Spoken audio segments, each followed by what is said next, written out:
This bill may look simple, but it's anything but simple.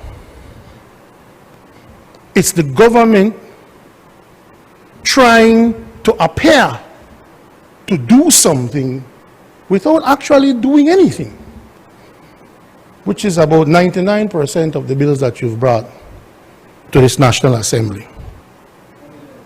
You have 99.9 then.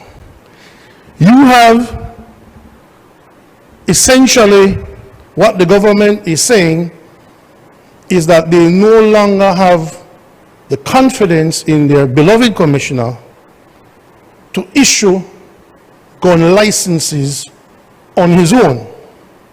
The government don't trust the man no more.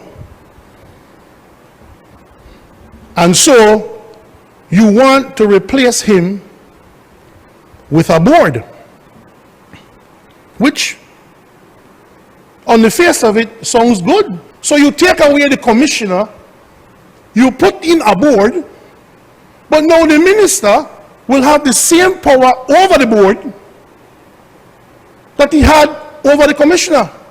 And the minister gets to appoint the board. What are we doing here? The board shall be appointed by the minister and comprise of the following members who have experience, training, or expertise in the area of firearms.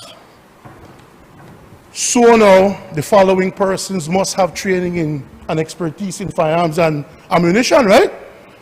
Number one, a representative of the Commissioner of Police. Fine. Fine. But that the minister won't pick the representative, you know. So the minister will pick who will represent the commissioner. Two, a representative of the magistracy. So are there magistrates who have expertise in and training and experience in firearms? Which one? A chief executive officer of the government, a CEO.